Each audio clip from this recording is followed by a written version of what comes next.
ILO कहिछि जे भारत में बेकारी मुख्यतः माध्यमिक शिक्षा किंबा ताठरू अधिक शिक्षा प्राप्त युवकों पई एक बड़ समस्या जहाँकि समय क्रमे वृद्धि पाइबारे लागिछि।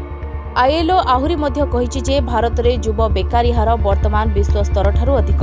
सेपरि 15 रु 29 वर्ष बयस रे बेकारी हार 2000 मसीह 88.6% थिबा बेले 2022 बेलକୁ ह्रास पाई 82.9% होइछि। केवल सेतिक नुहे बेकारी मध्य शिक्षित युवक वर्ग संख्या 54.2% रु वृद्धि पाई 65.7% रे पहुंची बोली एही रिपोर्ट रु जଣା पड़िछि। सेहिपरि शिक्षित बेकार युवक मानक मध्य महिला अंश 76.7% थिबा बेले पुरुषों अंश 62.2% अटे। ग्रामांचल तुलन में सहरांचल बेकारी मध्य अधिक।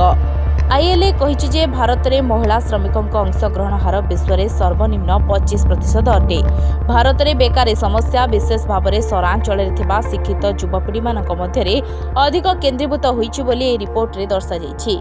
Bureau report Dinalipi live. Dinalipi live को एबे ही लाइक शेयर सब्सक्राइब करंतु।